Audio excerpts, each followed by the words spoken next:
பழம் வச்சு ஒரு சூப்பர் டெம்ப்டிங்கான டேஸ்ட்டில் ஒரு டெசர்ட் எப்படி செய்கிறதுன்னு பார்க்கலாம். அதுக்கு ஃபஸ்ட்டு நல்லா பழுத்த பழம் எடுத்துக்கணும். எந்த பழம் வேணாலும் எடுத்துக்கலாம். நேந்திரம் பழம் எடுத்தோன்னா டேஸ்ட்டு வந்து கொஞ்சம் நல்லாயிருக்கும். அதை வந்து குட்டி குட்டியாக அந்த மாதிரி கட் பண்ணிவிட்டு நல்லா மேஷ் பண்ணி எடுத்துக்கணும்.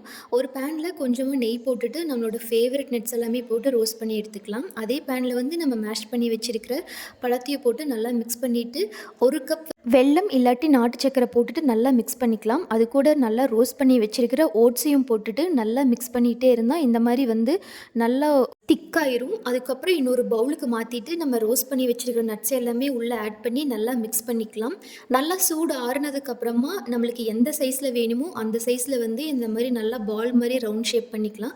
அந்த மாதிரி பண்ணி வச்சுட்டு டெசிகேட்டட் கோகோனட் அப்படி இல்லாட்டி நம்ம வீட்லேயே தேங்காய் துருவல் வந்து 5 நிமிஷம் ரோஸ்ட் பண்ணிவிட்டு அந்த செஞ்சு வச்சுருக்க பால் மேலே கோட் பண்ணிவிட்டு டெக்கரேஷனுக்காக ஒரு செரி வச்சோன்னா அவ்வளோதான். சூப்பர் அண்ட் ஹெல்தி டேஸ்டான டெசர்ட் வந்து ரெடி. கண்டிப்பாக ட்ரை பண்ணி பாருங்கள்.